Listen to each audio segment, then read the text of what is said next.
Alhamdulillah wassalatu wassalamu ala Rasulillah wa ala alihi wa sahbihi wa mawalah wa la hawla wa la quwwata illa billahi wa ba'du.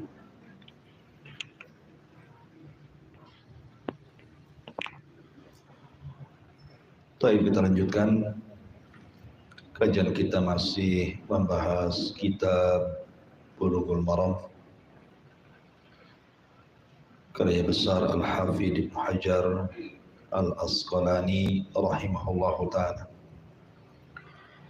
Termasuk pada bab baru, bab salatil jama'ati wal imamati, bab hukum-hukum seputar salat jamaah dan juga seputar imam. Sini mu'allif rahimahullah ta'ala membawakan beberapa hadis tentang keutamaan salat jamaah,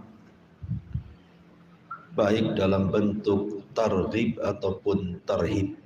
Artinya baik dalam bentuk penghabar gembiraan dengan pahala ataupun dalam bentuk ancaman.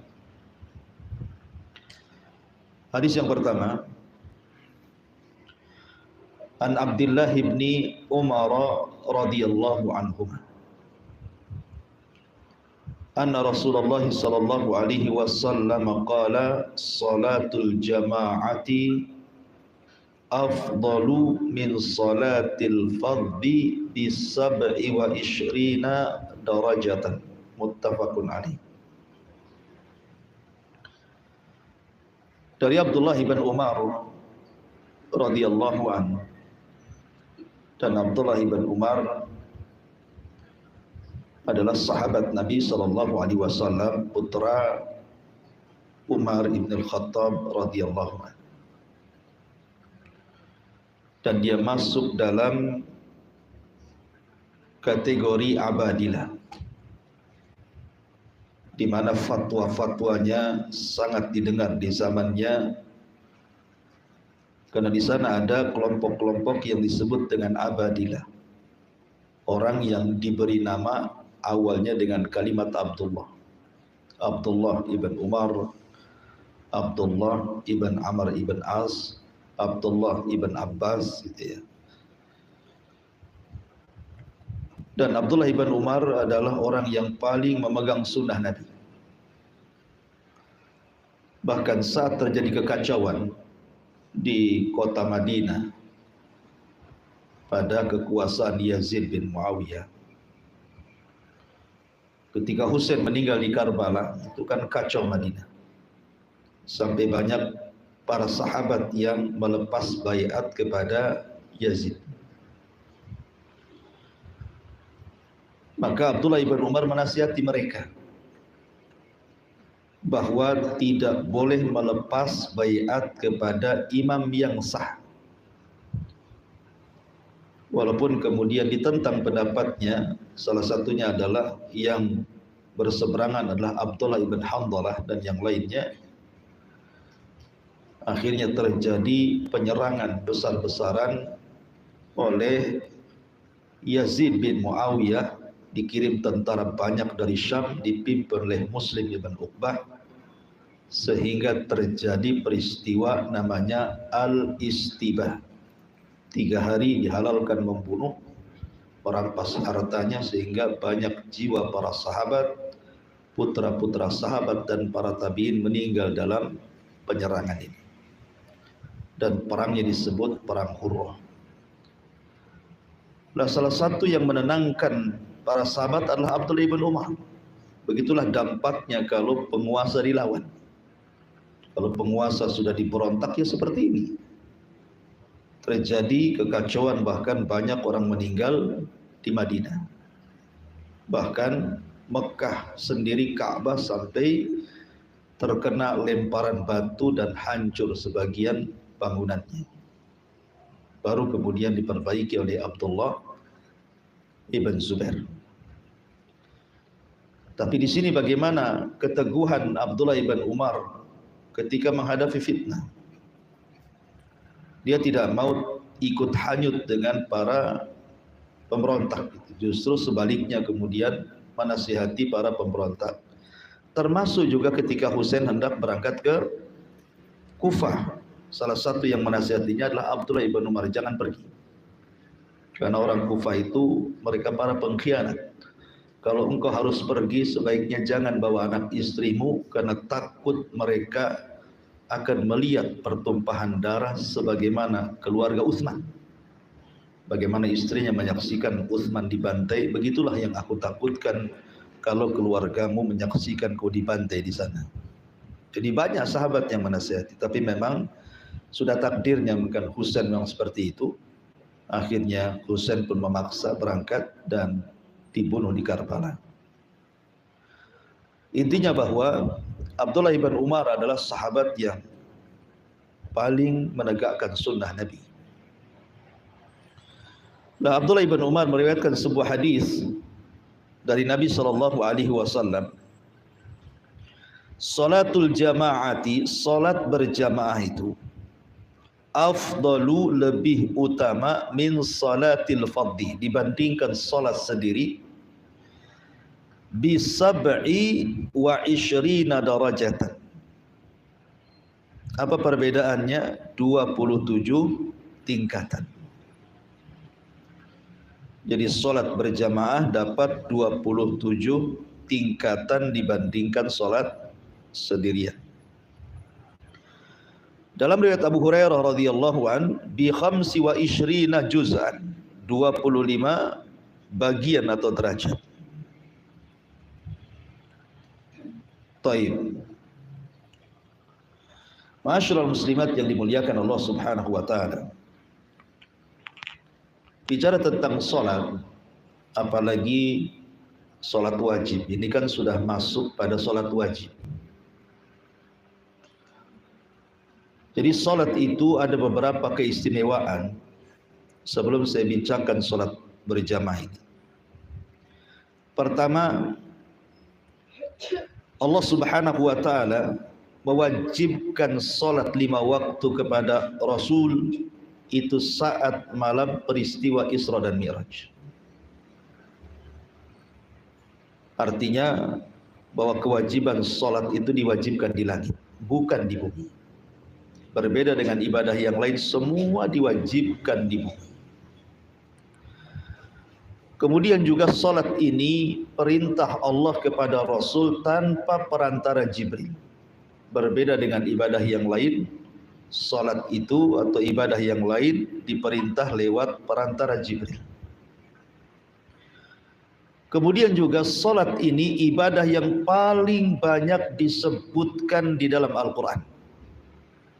Perintah salat itu paling banyak disebutkan di dalam Al-Quran dibandingkan ibadah-ibadah yang lainnya. Kemudian juga salat adalah awal yang pertama kali diwajibkan Allah kepada hambanya dibandingkan ibadah-ibadah yang lainnya seperti zakat, puasa, haji. Maka salat itu yang pertama diwajibkan. Kemudian juga wajibnya salat itu umum, artinya mutlak. Bisa perempuan, bisa laki-laki, bisa merdeka, bisa budak, bisa kaya, bisa miskin, bisa safar, bisa mukim, bisa sakit, bisa sehat. Semua wajib melaksanakannya, tidak terkecuali. Beda dengan zakat, gitu ya. Yang kaya saja yang zakat, miskin tidaklah. Ataupun puasa. Kalau waktu-waktu tertentu seperti orang tua tidak sanggup puasa, kan tidak puasa. Apalagi haji. Tapi sholat tidak bisa. Sholat itu wajib mutlak, mencakup semuanya. Kemudian juga dari sekian ibadah yang Allah Subhanahu wa taala perintahkan, salat inilah awal yang pertama kali dihisab. Bahkan yang menentukan amalan-amalan di luar salat. Salat ini menentukan amalan-amalan di luar salat. Kemudian salat juga berbeda dengan ibadah yang lain karena salat ini penopang agama, tiang daripada agama. Kalau sampai roboh tiang itu, maka robohlah agama. Kemudian juga Nabi SAW memiliki perhatian sangat besar terhadap salat. Sampai pentingnya salat, hembusan nafas yang terakhir diucapkan Rasul sebelum wafatnya adalah as-salatu wa ma malakat aimanukum. Salat dan jagalah, peliharalah budak sahaya kalian. Termasuk juga salat diwajibkan dalam satu hari itu 5 kali. Berbeda dengan zakat menunggu setahun, berbeda dengan puasa menunggu setahun, berbeda dengan haji menunggu setahun. Tapi salat itu setiap hari, 5 kali sehari.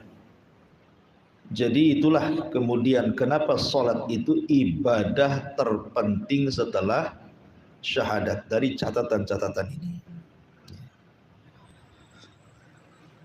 Kemudian salat juga adalah ibadah yang menurut para sahabat tidak ada satu ibadah yang kalau ditinggalkan bisa kufur, melebihi salat. Maksud salat wajib. Artinya pandangan para sahabat hanya tertuju kepada salat. Dan sekali lagi Nabi SAW tidak menjadikan sebuah istirahat dalam kehidupannya kecuali menjadikan salat untuk dijadikan istirahat.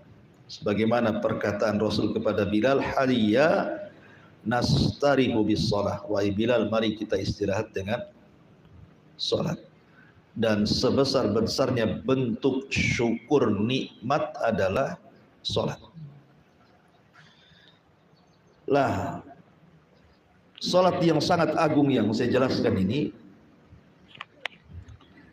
ada beberapa aturan yang disebutkan oleh Nabi SAW. Salah satunya adalah bagi laki-laki itu dianjurkan untuk berjamaah, tapi bagi perempuan cukup di rumah. Bukan berarti tidak boleh ke masjid, boleh selama mengikuti aturan. Karena ada orang salah paham yang mengatakan bahwa ada ustadz melarang sholat wanita ke masjid. Siapa itu? Tidak ada yang melarang. Silakan ke masjid selama ikut aturan.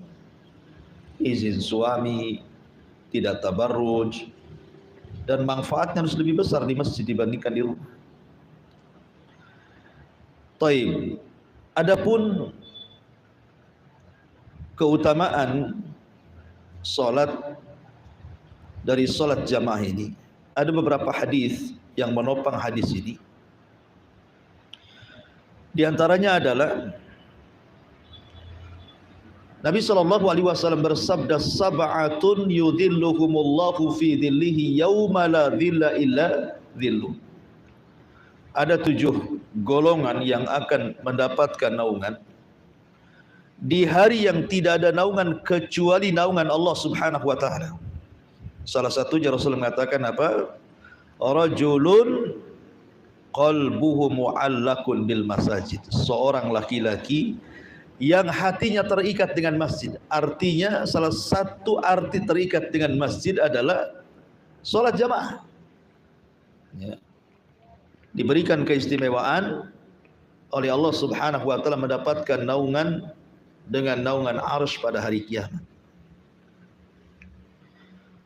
Kemudian juga ada hadis Nabi SAW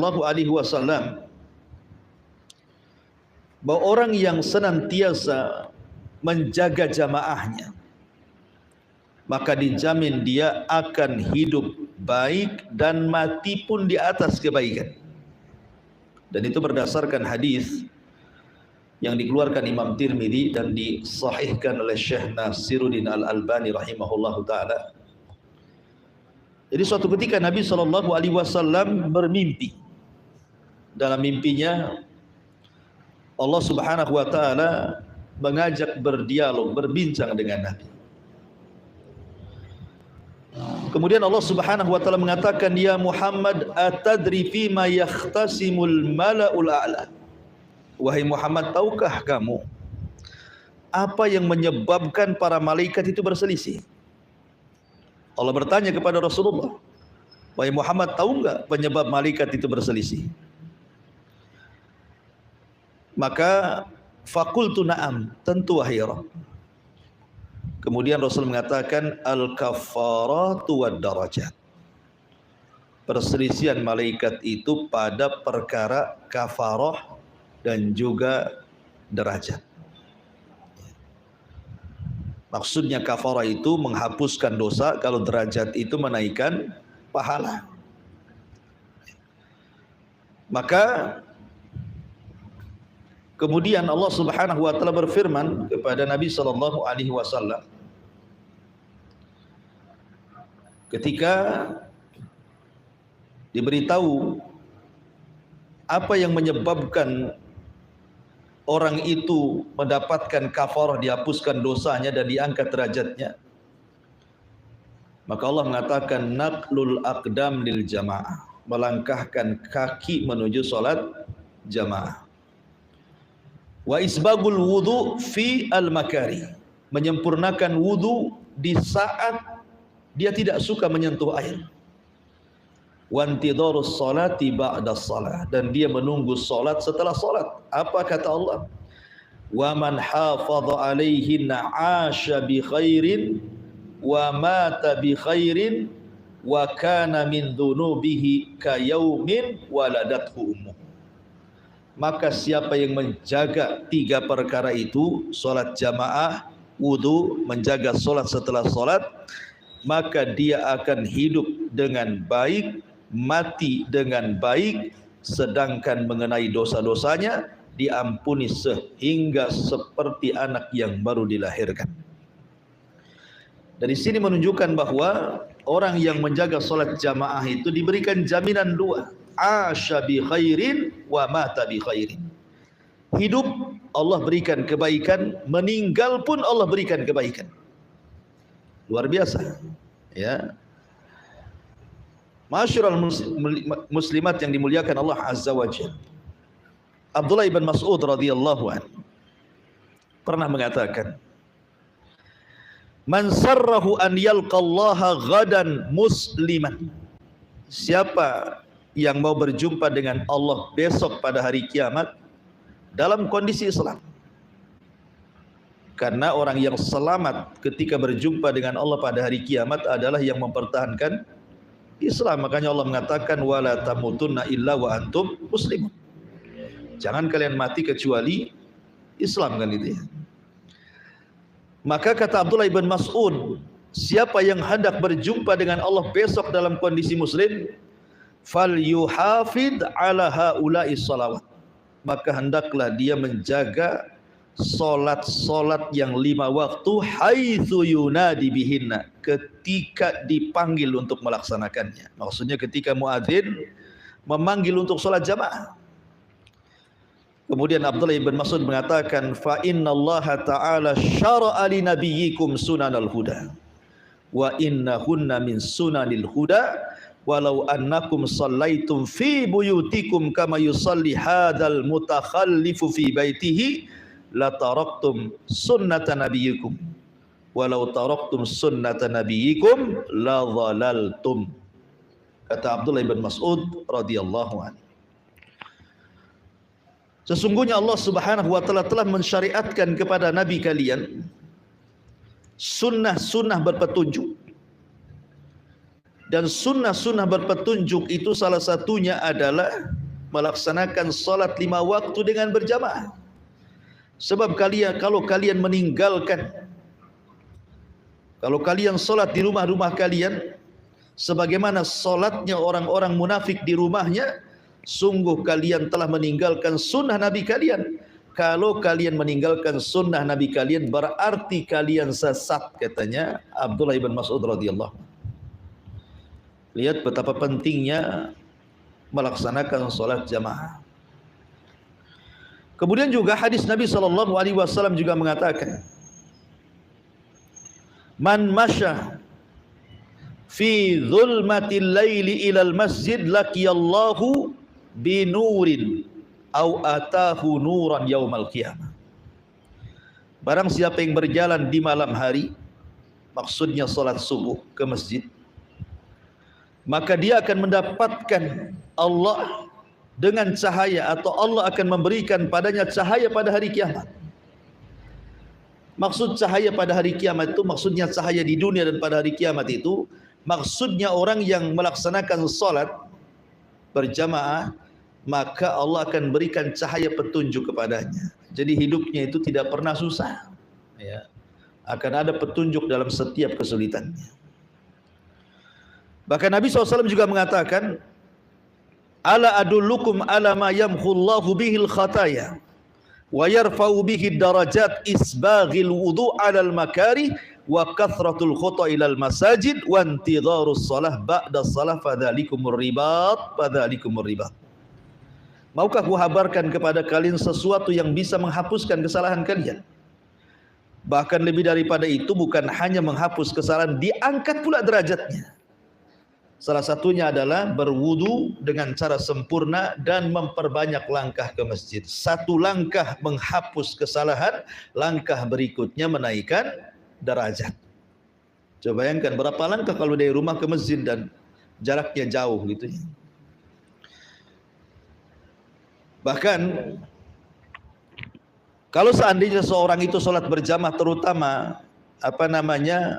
asar dan subuh, dia jaga tuh sholat jamaahnya itu, maka seolah-olah dia mendapatkan 2 catatan sholat setiap kali satu sholat. Artinya kalau dia berjamaah sholat asar, berarti seolah-olah dia 2 kali sholat asar. Kalau dia sholat subuh berjamaah, seolah-olah dia 2 kali sholat subuh. Dari mana pendalilannya? Dari hadis Nabi SAW, yata'aqabuna fikumul malaikatul laili wa malaikatul nahar. Jadi Allah itu menugaskan para malaikat, ada malaikat malam, ada malaikat siang. Ya.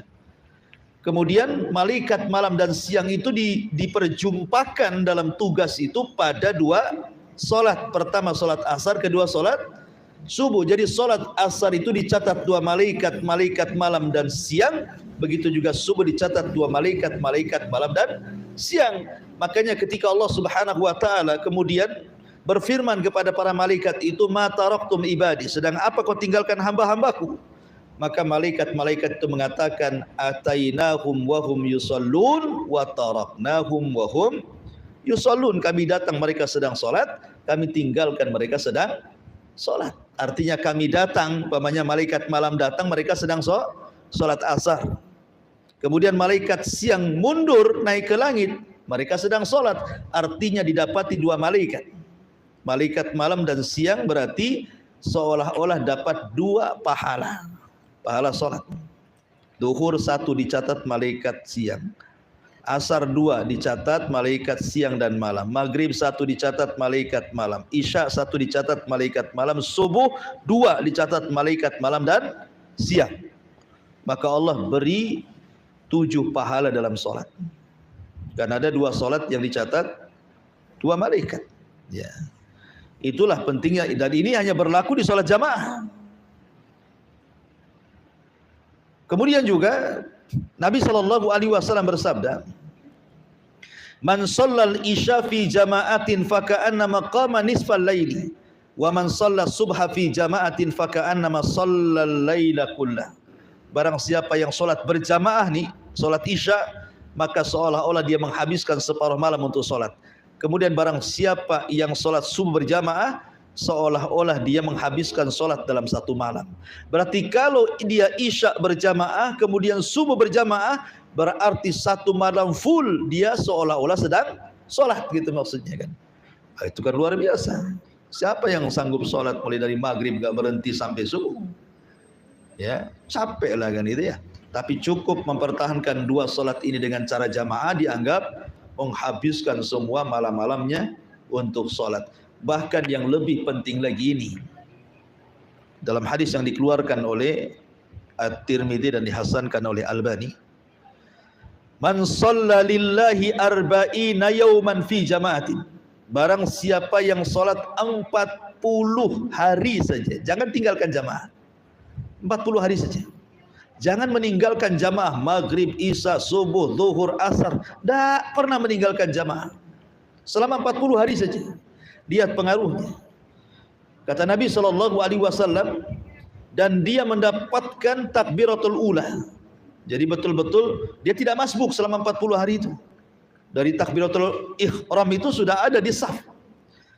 Pengaruhnya kata Nabi SAW, kutiba lahu bara'atan. Maka dicatat baginya 2 perkara yang akan dihindarkan selama hidupnya. Pertama, bara'atun minan nar. Yang kedua, bara'atun minan nifaq. Dia akan dihindarkan dari neraka dan akan dihindarkan dari sifat kemunafikan. Ini penting sekali, ya. Makanya kan ada istilah ketika kita tidak membahas bab salat, bab pertemanan. Kata para ulama, siapa yang berteman dengan orang baik 40 hari, maka dia akan jadi baik. Ya, siapa yang berteman baik dengan orang baik selama 40 hari, maka dia akan terpengaruh dengan kebaikannya. Maka sholat juga sama. Ya. Taib, kita sedikit membahas tentang ucapan salam, tentang masalah sholat jamaah itu, biar tahu bagaimana kondisi kita dengan mereka. Ma'asyiral muslimat yang dimuliakan Allah Subhanahu wa taala. Berkata Sa'id ibn al-Musayyib. Sa'id ibn al-Musayyib ini adalah pemimpin para tabi'in, kibarut tabi'in. Beliau mengatakan, man hafadha 'ala salawatil khams fi jama'atin faqad mala'al barra wal bahra ibadah. Barang siapa yang menjaga salat 5 waktu dan berjamaah, maka hakikatnya dia telah memenuhi daratan dan lautan dengan ibadah. Seolah-olah dia telah memenuhi lautan dan daratan dengan ibadah. Kemudian juga ada seseorang salaf berkata kepada anaknya. Seorang salaf berkata kepada anaknya, ada yang mengatakan orang ini adalah orang yang ikut terlibat Badar. Ngomong sama anaknya begini omongannya. Adraktas salata ma'ana ya bunai. Tadi kamu salat jamaah bersama kami wahai anakku. Maka anaknya mengatakan, na'am, tentu wahai ayahku.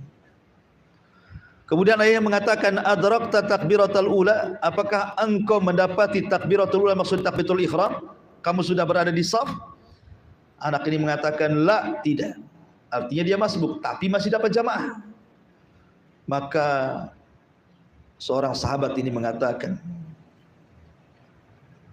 lima fataka minha khairun min mi'ati naqah kulluha sudur uyun. Sungguh dengan ketinggalannya takbiratul ihram, maka telah hilang padamu kebaikan sebanyak 100 unta, semua matanya hitam. Artinya unta-unta mahal. Jadi bagi para sahabat itu, hanya ketinggalan takbiratul ihram itu seolah-olah seperti kehilangan 100 ekor unta gitu maksudnya. Jadi kalau takbiratul ihram itu telat gitu ya, kayaknya hilang 100 unta itu di kandang. Kalau kita kan terbalik gitu ya. Kalau seandainya ada kambing hilang, wala takbiratul ihram wala sholat. Takbiratul ihram enggak, sholat enggak, nyari kambing dia. Ya. Ini ulama salaf nih, para sahabat, kalau dia luput takbiratul ihram seolah-olah 100 unta hilang. Ya itulah, begitulah para salaf kan. Masalah sholat jamaahnya luar biasa. Kemudian juga Al-Haris ibn Hassan. Al-Haris ibn Hassan ini diceritakan dia menikah dan dia punya kawan. Ya. Kata kawannya, atakhruju wa inna ma banaita bi ahlika fi hadhihi lailah. Sebaiknya kau enggak perlu keluar lah. Kamu kan baru menikah. Ya. Enggak apa-apa kau tidak datang ke masjid. Maka Al-Haris Ibn Hasan mengatakan, demi Allah, kalau seandainya istriku melarangku seperti itu, demi Allah, dia adalah imra'atus su', berarti wanita itu wanita yang buruk, wanita yang busuk, wanita yang jelek. Ya, baru menikah tuh. Ya. Kenapa kemudian dinukilkan perkara ini? Karena musibah yang paling besar dalam kehidupan dalam bab sholat ini biasanya pengantin baru. Ya kan, nggak pernah keluar rumah, subuh pun lewat. Makanya kemudian para salaf mengatakan seperti ini. Ya, karena mereka tidak pernah tertidur dan terbangun di waktu-waktu syaitan. Kemudian juga Al-A'mash, Sulaiman ibn Mihran, A'mash itu ulama salaf. Ya. Dia mengatakan, kanal A'mash qariban min sab'ina sanatan lam tafuthu at-takbiratul ihram. Adalah A'mash lebih daripada 70 tahun tidak pernah luput daripada takbiratul ihram. Oh, kalau ada yang mengatakan ya wajar saja, A'mash kan sampingnya masjid. Banyak yang samping masjid tidak sholat, tidak takbiratul ihram kan gitu ya. Jangan jadi alasan kan itu. Oh, wajar saja dia kan dekat masjid, makanya rajin sholat jamaah. Buktinya banyak orang yang dekat dengan masjid tidak tergerak untuk datang sholat kan. Karena yang menggerakkan itu sebenarnya ibadah. Hidayah yang ada pada hatinya. Kalau bisikan-bisikan setannya ya kuat, ya begitulah kan itu. Mau corong jadi hadapkan ke jendela dia saja, slow aja dia, nyantai saja. Kayak dipanggil-panggil apa aja kan itu. Kemudian juga berkata Abu Sulaiman Al-Khattabi rahimahullahu ta'ala, inna hudhural jama'ati wajibun walau kana dhalika nadban lakana awla man wa kana awla man yasihu takhallufu anha akhlul darurati wadh-dha'fi wa man kana fi mithli halib di Ummi Maktum. Jadi Abu Sulaiman Al-Khattabi ketika menceritakan hadis Abdullah ibn Maktum, kan Ibnu Maktum itu kan buta. Dia tanya kepada Rasul, Rasul orang sepertiku ini wajib jamaah enggak kan itu? Saya kan buta, apalagi jauh dari rumah ke masjid itu. Kata Rasul, kau punya rukhsah. Tahu-tahu kemudian pas mau pulang di pintu dipanggil lagi. Kata Rasul, kau dengar azan? Iya, enggak bisa, kau harus datang katanya. Dan itu ya. Makanya kemudian kata Abu Sulaiman Al-Khattabi ini mengatakan, sesungguhnya hadir di jamaah itu menurut pendapat dia ya wajib, walaupun sekali lagi ini kan masalah khilaf, ada yang mengatakan sunnah muakkad, ada yang mengatakan wajib. Kalau seandainya itu sunnah, tentu semisal Abdullah ibn Ummi Maktum itu sudah layak untuk tidak ke masjid. Kalau seandainya Abdullah ibn Maktum saja disuruh ke masjid, apalagi orang sehat gitu maksudnya. Nah, jadi pendalilannya di situ. Ma'asyiral muslimat yang dimuliakan Allah Subhanahu wa taala. Bahkan yang lebih hebat lagi adalah Amir ibn Abdullah ibn Zubair. Amir ibn Abdullah ibn Zubair, dia mendengar suara azan. Padahal dia seketika itu baru jatuh dari unta, kemudian cacat dengan cacat yang parah, susah jalan, harus dibopong. Ketika dia mendengar azan nih, siapa? Amir ini, Ibn Abdullah Ibn Zubair ini, maka dia ngomong kepada saudara-saudaranya, kerabat-kerabatnya, khudhu biyadi, ambil tanganku, ambil tanganku. Faqila, maka dikatakan, innaka alil, engkau ini cacat. Orang sepertimu tidak wajib ke masjid, di rumah sajalah sholat. Ya. Tapi Amir mengatakan, tapi aku mendengar muadzin yuadzin hayya 'alal falah. Aku mendengar muadzin ngomong tuh, hayya 'alal falah, ayo kita menang katanya. Maka dia mengatakan, lalu apa yang menghalangi aku untuk menang bersama mereka? Akhirnya kemudian dia pun dipapah ke masjid, kemudian dia pun sholat, baru 1 rakaat Allah Subhanahu wa taala takdirkan dia meninggal dalam rakaat pertama. Kan enak tuh kalau meninggalnya kayak gini ya, betul-betul meninggal saat ibadah gitu. Itulah ulama salaf seperti itu. Ya. Ma'asyiral muslimat yang dimuliakan Allah Subhanahu wa taala. Kemudian juga dikatakan kepada Abdullah ibn Abbas radhiyallahu anhuma, an rajulin yasumun nahara wa yaqumul laila wa la yashad jum'atan wala jamaah. Jadi ada seseorang itu kalau puasa Senin, Kamis, Daud, macam-macam puasa dia lakukan. Kalau malam witir, tahajud semua dilakukan. Tapi dia jarang atau tidak pernah hadir ketika jamaah dan Jumat. Maka Abdullah bin Abbas mengatakan huwa finnar. Orang itu di neraka. Ya, kalau sampai dia tidak hadir di sholat Jumat ataupun jamaah, walaupun puasanya rajin, walaupun sholat malamnya rajin, kata Abdullah ibnu Abbas radhiyallahu anhuma, huwa finnar, dia di neraka katanya. Sampai demikian itu ya ulama salaf itu.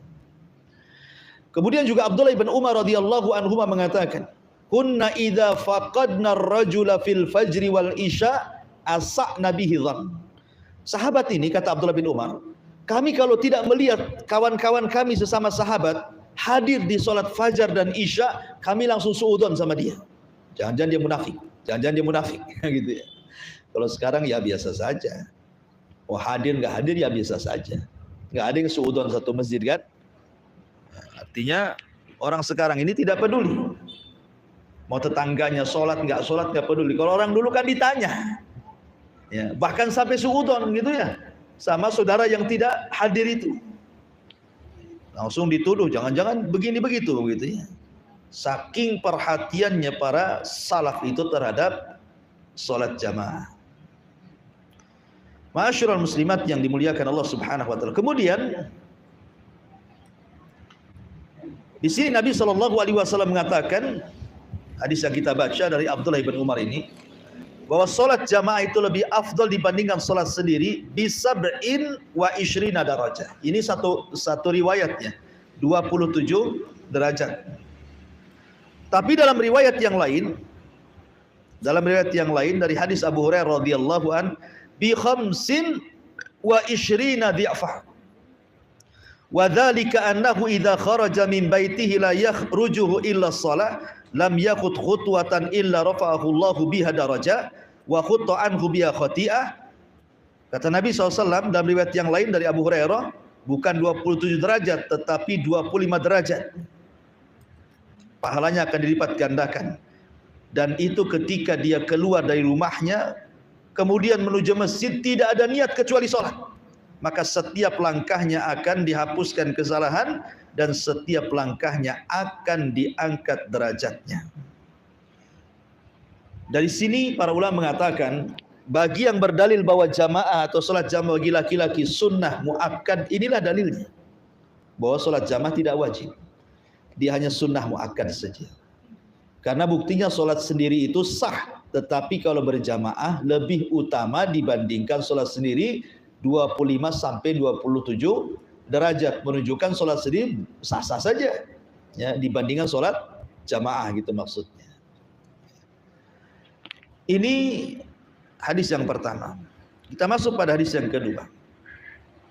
An Abi Hurairah radhiyallahu an anna Rasulullah sallallahu alaihi wasallam qala walladhi nafsi biyadi laqad hamamtu an amura bi khatabin fayuhtataba thumma amara bis salati fayu'adzanu laha thumma amura rajulan fayummun nasa thumma ukhalifu ila rijalin la yashhaduna as-salata fa uharriqu alaihim buyutahum walladhi nafsi biyadihi law ya'lamu ahaduhum annahu yajidu arqan saminan aw mirmataini hasanataini la syahidal isya.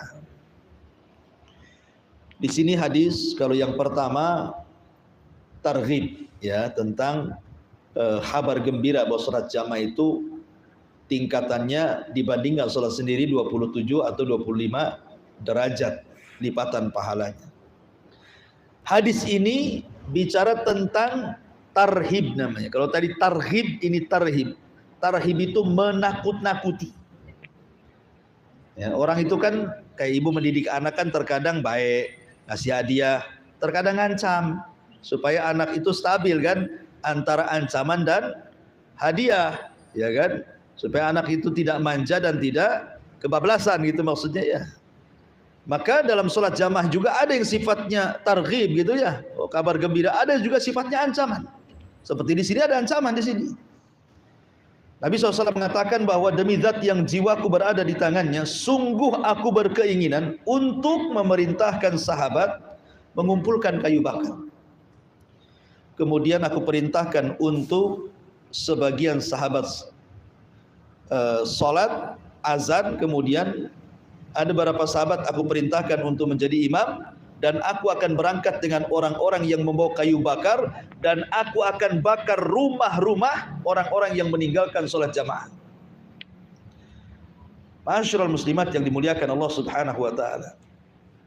Pertanyaannya, apakah Nabi SAW betul-betul membakar rumah-rumah orang-orang yang meninggalkan sholat jamaah? Tidak. Nah, Rasul hanya mengancam. Karena dua perkara. Pertama, karena tidak mungkin Rasul membakar rumah sementara di rumah itu ada perempuan dan ada anak-anak. Kan itu ya. Kan yang sholat ke masjid kan laki-laki saja. Adapun perempuan dan anak-anak kan di rumah. Masa Rasul membakar rumah yang ada perempuan dan anak-anaknya? Ya. Kemudian yang kedua, nanti orang-orang mengira Muhammad membunuh sahabatnya, menyerang sahabatnya. Seperti ketika kemudian kasusnya Abdullah ibn Ubay, seorang munafik, Umar mendaftarkan diri untuk membunuhnya, maka Rasul mengatakan, jangan Umar, nanti apa kata orang, masa Muhammad membunuh sahabatnya sendiri, kan itu ya. Karena kan di zaman itu tidak bisa dibedakan mana munafik mana sahabat ya. Kalau seandainya Nabi SAW main bakar-bakar saja, nanti apa kata orang Yahudi, lihat Muhammad memerangi umatnya sendiri, katanya kan. Makanya dari dua perkara ini Rasul tidak jadi bakar, ya, tidak jadi membakar, tapi mengancam. Di sini ada ancaman dari Nabi SAW untuk membakar rumah-rumah orang yang tidak sholat jamaah, menunjukkan di sini ada tarhib, menakut-nakuti orang yang meninggalkan sholat jamaah. Dan hadis ini pula yang dijadikan dalil wajibnya sholat jamaah. Kalau hadis yang pertama, dalilnya ulama yang mengatakan sholat sunnah muakkadah, ya, jamaah itu. Ini yang dijadikan dalil sholat jamaah itu wajib. Karena apa? Buktinya Rasul ngancam mau bakar tuh. Ya, kalau tidak wajib apa namanya? Masa ancam-ancam bakar? Dari sini bahwa sholat jamaah itu luar biasa. Apalagi zaman sekarang. Kalau zaman dulu mungkin susah, Bu, ya. Zaman dulu itu saya masih kecil-kecil saja itu cari masjid itu kadang satu desa itu jauh ya, satu desa satu masjid, tengah kota, di tengah pedesaan itu ya. Susah kalau dulu itu. Tapi sekarang ini masjid subhanallah ya, didekat-dekatkan masjid itu. Kadang satu perumahan dua. Ya, bahkan di mana tuh? Daerah Cikicuk itu di mana itu kan? Cuman pagar aja. Jadi ini perumahan, masjidnya pula di pinggir sini, yang di sini pinggir sini, yang beda kan ya pagar saja. Jadi kalau tinggal loncat itu mungkin dari masjid satu ke masjid berikutnya nggak ada 50 meter itu. Saking dekatnya itu masjid zaman sekarang. Cuman beda pagar. Ya. Ya enggak tahu apa yang satunya NU, yang satunya Muhammadiyah, tak tahu. Ya.